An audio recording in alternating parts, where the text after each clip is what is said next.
السلام علیکم ورحمۃ اللہ وبرکاتہ۔ سامعین، آج میں آپ کی خدمت میں ایک بات رکھنے جا رہا ہوں جو ہماری زندگی میں سمجھتا ہوں کہ ہم اس کو مس کر جاتے ہیں اور وہ ہمارے لیے بہت امپورٹنٹ ہوتی ہے، اور میں سمجھتا ہوں کہ اس لمحے کو ہمیں مس نہیں کرنا چاہیے بلکہ حاصل کرنا چاہیے، گو کہ یہ حصول بظاہر مشکل ہوتا ہے لیکن بعد میں خود اللہ پاک اس کے لیے آسانیاں فرما دیتا ہے۔ یہ ایک پرسوں کا واقعہ ہے کہ میں اپنی مسجد میں نماز عصر پڑھا کے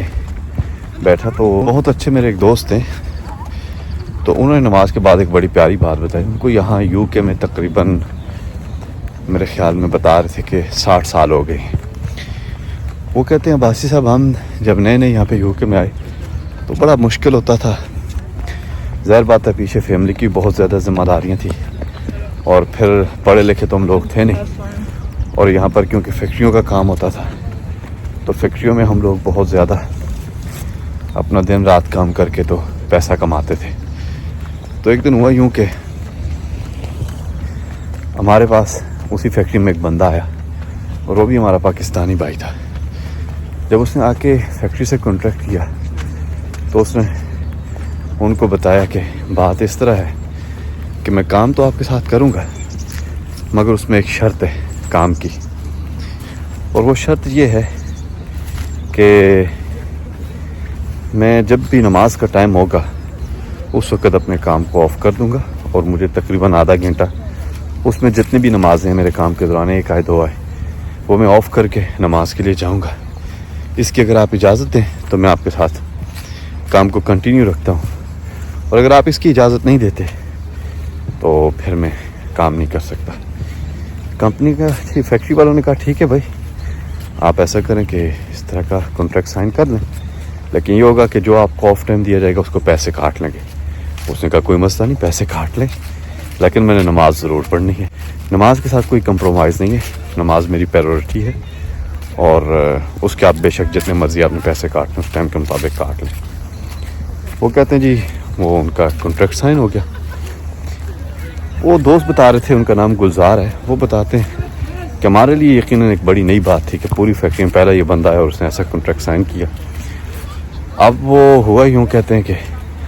جب اس نے سلسلہ شروع کیا تو ہم بھی اس کی دیکھا دیکھی میں تیار ہو گئے کہ چلیں یار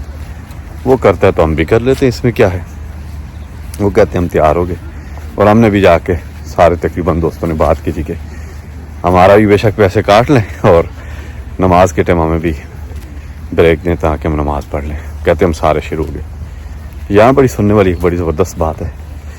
گلزار صاحب کہتے ہیں کہ ہوا یوں بھائی صاحب میرے سمیت ایک ہفتے بعد جب ہماری تنخواہ آئی تو پورے ہفتے میں جتنی نمازوں کا ٹائم تھا وہ کٹتا رہا، تو پہلے سے تنخواہ ڈیفینیٹلی کم آئی جو ہمیں ہمیشہ ملا کرتی تھی۔ تو کہتے ہیں ایک ہفتے بعد سب نے ڈیسائیڈ کیا، کہا یار اس دن نماز اس میں مبارک ہوئے سانو کم۔ انہوں نے جا کے کہا جی کہ ہم نے کوئی نماز شاز نہیں پڑھنی، اور ہمارے پیسے آئندہ بعد نہ کاٹیں، ہم کام کریں گے۔ وہ کہتے ہیں جی ہم سارے کے سارے چھوڑ کے آ گئے اور ہم نے نماز کو سٹاپ کر دیا۔ اس طرح ہم کام پہ لگ گئے، اور وہ جو بندہ تھا جس نے آ کے پہلے دن بات کی تھی وہ اسی طرح کنٹینیو رکھا۔ اس نے کہا بے شک میرے پیسے کٹے لیکن میں نے نماز نہیں چھوڑنی۔ کہتے ہیں اس نے کبھی بھی نماز نہیں مس کی، اور وہ اسی طرح لگا رہا، ہم اپنے کام میں وہ اپنے کام میں۔ کہتے ہیں کوئی 6 مہینے گزرے، اسی کمپنی نے اسی بندے کو بلایا اور اس کے لیے ایک زبردست قسم کا روم، یعنی ایک چھوٹی سی مسجد اسی فیکٹری میں بنائی، اور اس کو یہ کہا کہ آج کے بعد آپ کے پیسے بھی نہیں کاٹے جائیں گے، جتنی نمازیں بیچ میں آپ نماز بھی ادا کریں، اور یہ جگہ بھی آپ کے لیے اسپیشل ہم نے بنا دی، یہاں نماز پڑھا کریں۔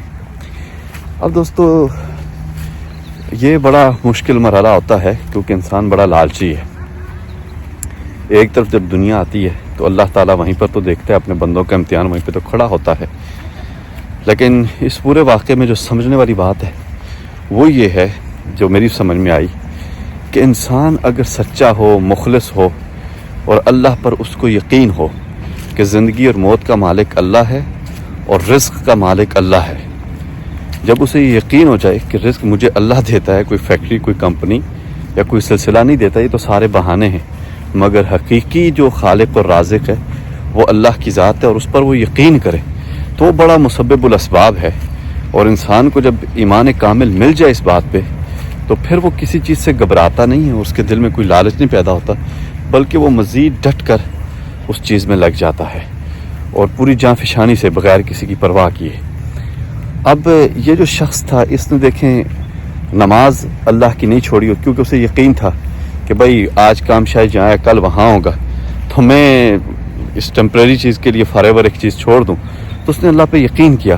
تو جب اللہ نے بندے میں دیکھا کہ بندہ تو اتنا مخلص ہے اور یہ بندہ تو اتنا کامل ایمان رکھتا ہے میری ذات پہ, تو اللہ تعالیٰ پھر اتنا کریم ہوتا ہے کیونکہ وہ قادر مطلق ہے, تو اس نے پھر اس اپنے بندے کے لیے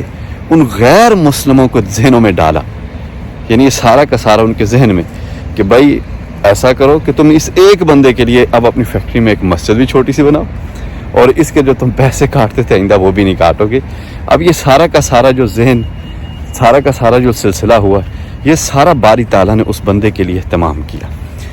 تو سامعین وقار سننے والے دوست و احباب, گزارش یہ ہے کہ ہمیں اللہ پر یقین اور ایمان پختہ رکھنا چاہیے اور اللہ کی رحمت اور اس کے کرم سے کبھی مایوس نہیں ہونا چاہیے. وہ بڑا مسبب الاسباب ہے, اگر ہم اس کی خاطر کچھ کرتے ہیں تو یہ کبھی نہیں ہو سکتا کہ وہ ہمیں تنہا چھوڑ دے.